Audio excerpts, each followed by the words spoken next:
All aboard your CASA flight from Madrid to probably Madrid, but it's okay. I promise we won't I actually can't make that promise. We might crash, but don't worry, bring your parachute. It'll be fine.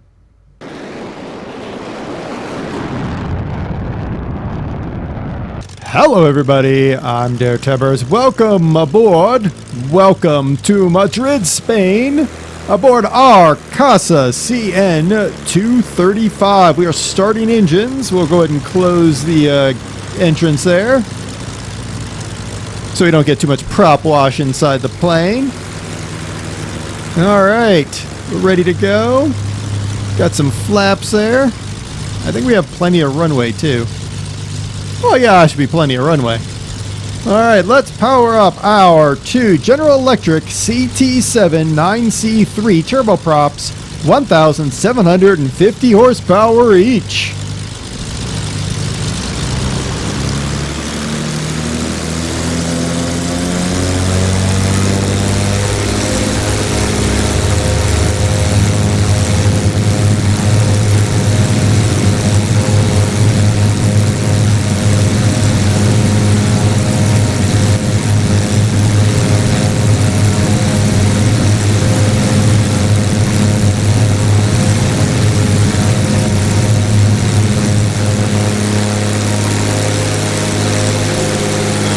Alright, we're in the air just like that.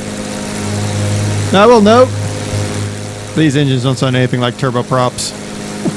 I note that right away.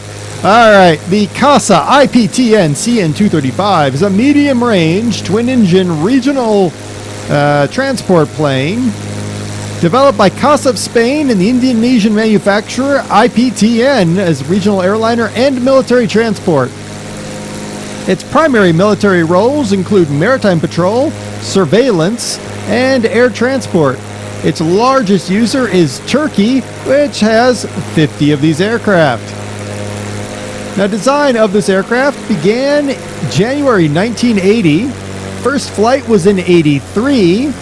Spanish and Indonesian type certs were in 86. First flight of the production aircraft was in 86. FAA granted approval in 86. And then the aircraft finally entered service in 88. So it had an 8-year development time frame, which actually is not bad to bring an aircraft from nothing to something, quite honestly.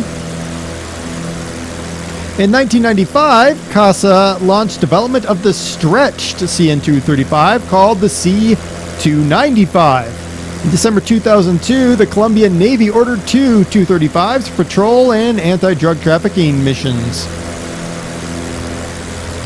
As of August of 2006, this is the only time I could find this data, there were three CN-235-10 aircraft in airline service.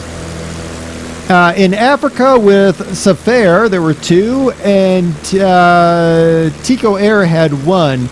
Asian Spirit was operating a 235 in the Philippines in 2007, but I don't think it still is. I couldn't find anything. And I also think Safair is dead as an airline, I think. It's really hard to find out about African airlines. Now, although the 235 was designed for military purposes in the 80s, it began to be used as a commercial aircraft pretty quickly because it had what was needed. This idea of a small commuter aircraft. It looks a lot like the Dorniers or some of those other aircraft, almost like a very small Dash. Very small Dash 8 aircraft, sorta. It wasn't a big success, however. It's probably due to its 50-seat capacity and short range, coupled with a high fuel usage. This did not use any sort of super high efficiency engines. Iberia LAE bought 4 CN-235s for regional routes, but in '92, Aerolingus Argentinas ordered 2 more to be operated by its subsidiary Austral, and that's it. That's pretty much all I could find. I could imagine this being an interesting aircraft to fly as a regional, but I could understand why running some 1700 horsepower turboprops with a body structure like this, you're not going to get a lot of the benefits that you might get on like a Q aircraft. Crew was 2, pilot and co-pilot. Capacity, we could carry 51 passengers, 35 paratroopers, 18 stretchers, or 4 HCU-6-stroke-E pallets, including 1 on that rear ramp. Payload total was 6,000 kilograms, that's 13,100 pounds. Cruise speed was 450 kilometers an hour, that's 286 miles an hour, at 4,575 meters or 15,000 feet. Range 4,355 kilometers or 2,706 miles. So not the most... do I have brakes? I don't have brakes. Okay, that's interesting. Certainly not a long-range aircraft. Alright. Definitely the engine note on this particular model needs to be changed. Interior-wise, it doesn't look too bad, except I can't interact with everything. Which, I mean, I can interact with, like, the master caution. I can interact with some stuff, but it overall has this really low-res look to it that really sort of puts me off. Now, if we go shift 1, there's our cockpit. Looks a little bit better in this look, but makes life a little bit more difficult. 2, there's our GPS. 3, oh good, a control stick, that's good. Overhead panel. Nice. We should try opening up the cargo doors when we land.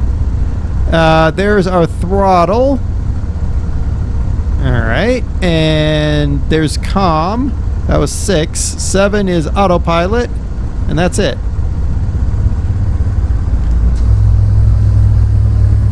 Ooh boy.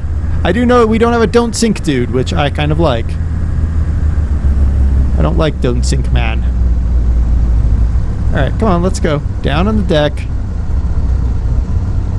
There we go.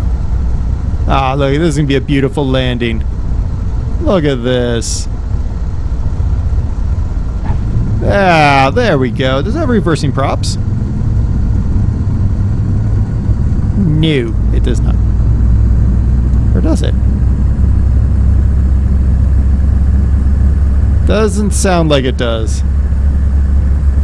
Oh no, it does. It does have reversers. Okay. Alright, we stopped. Let's, what was it, 3? No, 4. I want to flip these switches.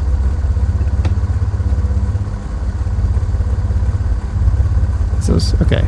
So now, what does that open? Ah, look, we got our pallet. Yeah, cool. Alright, not a bad aircraft overall. I don't like the engine note, and I don't like this gauge structure. It really kind of bums me out. But it functions. I landed it, which in many cases is a miracle in and of itself. You do get many different variants. Well, not many. You get like 5 or 6 different variants of the aircraft when you download the mod or the plane. The link is in the description as always. I've been DerTebbers. This has been your Flight Simulator X plane spotlight, the CASA CN-235. I actually landed it, we didn't die, and you didn't need your parachutes.